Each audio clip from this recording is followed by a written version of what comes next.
Novembre. Et tout de suite, nous allons voir ce qui se passe à l'étranger.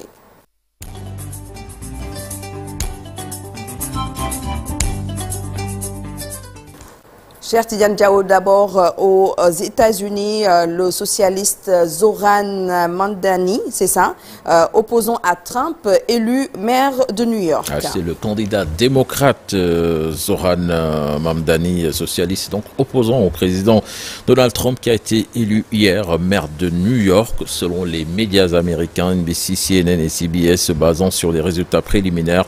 L'élu local de 34 ans, donc devance l'ancien gouverneur de l'État centriste Andrew Cuomo et les républicains Curtis Sliwa. D'après les premiers chiffres diffusés par le bureau des élections de New York, il va devenir ainsi le 1er janvier prochain, le premier maire musulman de la plus grande ville des États-Unis.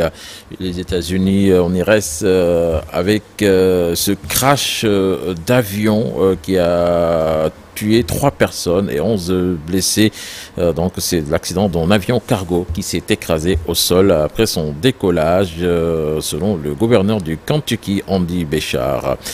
Et puis cet incendie qui s'est déclaré hier soir dans une maison de retraite à Zula, c'est dans le nord-est de la Bosnie, un incendie qui a fait plus de 10 morts. Des patrouilles de police et des pompiers et des services d'urgence ont été rapidement dépêchés sur les lieux pour évacuer les résidents et leur prodiguer les premiers soins. Le Mali, avec cette rançon record d'au moins de 50 millions de dollars versés au Génime pour un otage émirati.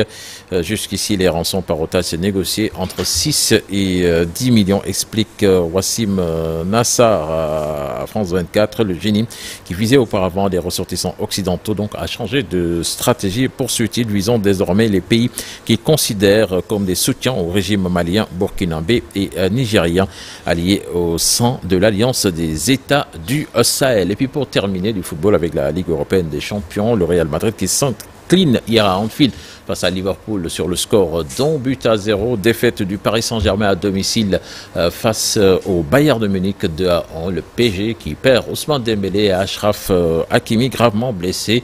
Aujourd'hui donc à retenir le choc entre l'Olympique de Marseille qui va recevoir l'Atalanta de Bergame, Manchester City qui jouera contre le Borussia Dortmund et puis le Barça qui se déplacera du côté de Bruges. Merci beaucoup, cher Tidiane Diao, pour l'actualité internationale. Je pense que c'est une première à New York. Donc au Mounek Nortel, New York, un maire musulman et très jeune. Voilà.